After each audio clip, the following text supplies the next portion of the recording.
আমি এই হাদিসটির প্রেমে পড়ে গেছি। আপনি যখন নীরবে ঘরে বসে কান্না করেন, আল্লাহ তখন ফেরেশতাগণদের উদ্দেশ্য করে বলেন, কোন জিনিস আমার এই বান্দার চোখে পানি আনলো? ফেরেশতাগণ বলেন, আপনার বান্দা সুখে নেই, আপনার বান্দা অনেকদিন হাসেনি।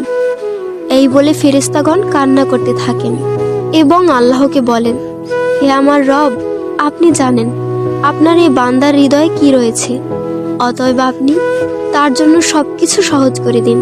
আল্লাহ বলেন, আমার এই বান্দা এমন কিছু জীবন থেকে হারিয়ে ফেলেছে যা সে অধিক ভালোবেসেছিল। অতএব আল্লাহ বলেন, আমি শপথ করছি, আমার বান্দা তার জীবন থেকে যা হারিয়েছে এর চেয়ে উত্তম জিনিস তাকে এনে দেব, যা দেখে দুনিয়া ও আখিরাতের সবাই বিস্মিত হবে। আলহামদুলিল্লাহ।